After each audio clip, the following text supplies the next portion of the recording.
semuanya, perkenalkan saya Rahma Aulia Zahra, mahasiswi Prodi Dedika Gizi, Poltekkes Kemenkes Malang.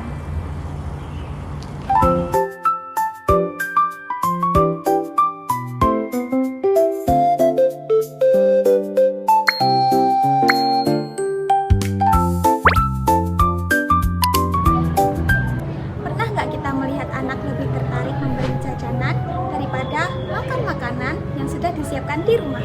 Kadang, anak juga lebih memilih makanan yang manis, gurih, atau terlihat menarik.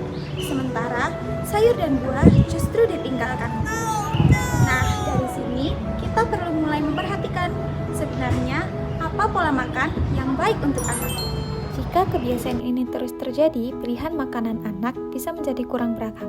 Padahal, anak membutuhkan berbagai zat gizi dari beragam makanan untuk mendukung tumbuh kembangnya. Menurut WHO, pada 2022, lebih dari 390 juta anak usia 5 hingga 19 tahun mengalami kelebihan berat badan, termasuk sekitar 160 juta dengan obesitas.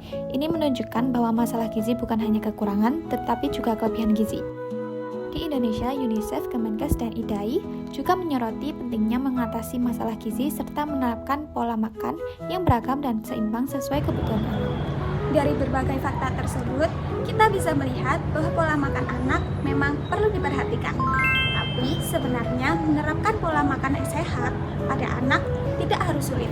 Salah satu cara sederhana yang bisa dilakukan orang tua adalah dengan menerapkan konsep isi piring.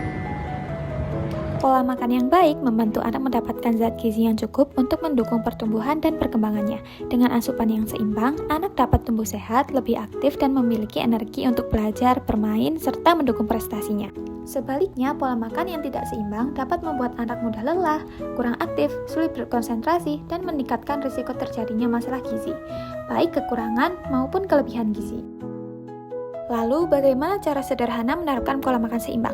Salah satunya melalui konsep isi piringku, yaitu panduan untuk mengatur jenis dan proporsi makanan dalam satu kali makan.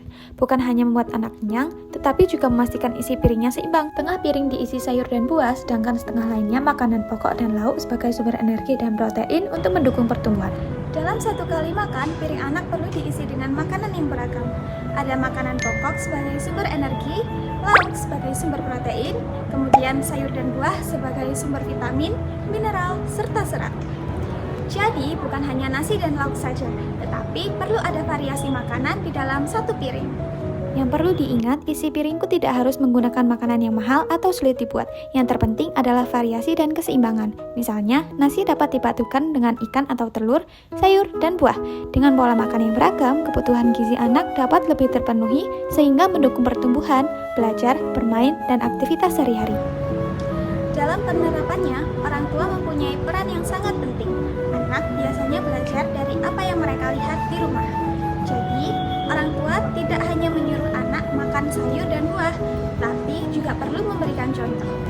Selain itu, orang tua bisa membuat makanan menjadi lebih menarik dan mengenalkan berbagai jenis makanan secara perlahan tanpa memaksa anak. Dalam menerapkan piring sehat, orang tua memiliki peran penting. Orang tua dapat menjadi contoh, menyediakan makanan yang beragam, serta mengenalkan sayur dan buah secara perlahan tanpa memaksa. Namun, penerapannya tentu tidak mudah. Anak-anak bisa pilih-pilih makanan, orang tua memiliki waktu terbatas, atau anak lebih tertarik pada jajanan.